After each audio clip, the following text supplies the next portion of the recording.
Hi అండి, నమస్తే. ఈరోజు బీరకాయతో చట్నీ చేద్దాం. బీరకాయకి ఉల్లిపాయలు, పచ్చిమిర్చి, ఒక 2 టమాటాలు కట్ చేశాను. అలాగే బీరకాయలు కట్ చేసి పెట్టుకున్నాను. ఇప్పుడు పొయ్యి మీద కళాయి పెట్టి ఆయిల్ వేసానండి. అలాగే దాంట్లో బీరకాయలు వేస్తాను.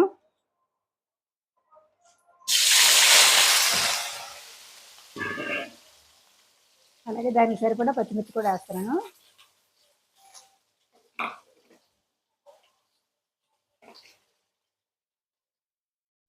అలాగే 2 టమాటా కూడా కట్ చేసేసానండి. చక్కగా మగ్గబెట్టుకోవాలి కలుపుకొని.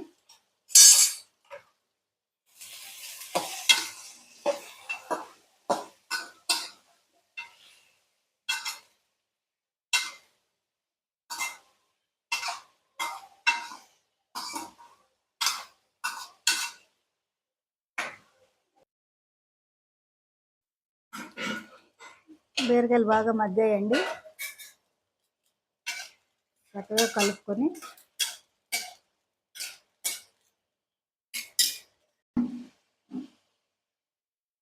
అలాగే దీంట్లో కొద్దిగా జీలకర్ర వేస్తున్నానండి, 1 స్పూను. సరిపడా ఉప్పు వేస్తున్నాను.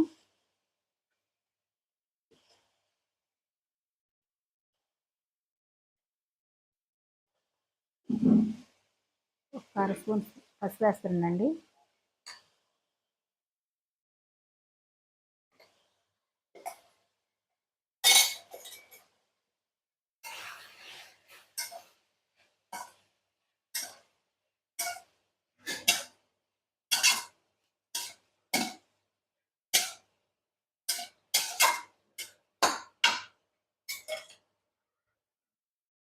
అలాగే బీరకాయ పచ్చడిలో కొద్దిగా ఉల్లిపాయలు వేస్తే బాగుంటుందండి.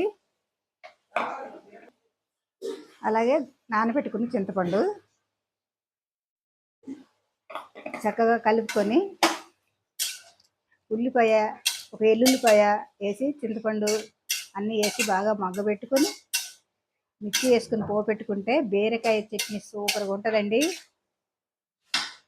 ట్రై చేయండి.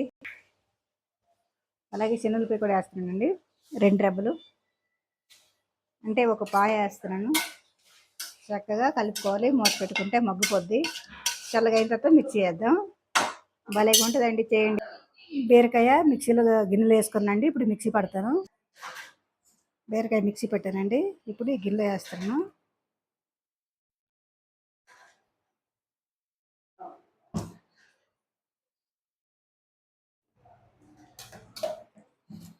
ఈ గిన్నెలో ఉంది, మొత్తం ఈ గిన్నెలో వేసుకొని చక్కగా పోపు పెట్టుకుంటే బాగుంటుందండి.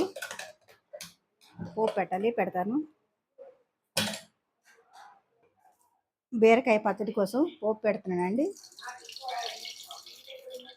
కొద్దిగా ఆయిల్ వేసుకొని, ఆయిల్ వేడెక్కిందండి. ఆవాలు, మినపప్పు, జీలకర్ర, శనగపప్పు, అలాగే కొద్దిగా ఇంగువ. ఏ పోపుకైనా ఇంగు వేస్తే టేస్ట్ భలే ఉంటుందండి. చక్కగా వేయించుకోవాలి. వేగేయండి, సగం వేగాయి పోపులు. అలాగే ఎండుమిరపకాయలు కూడా వేసుకోవాలి.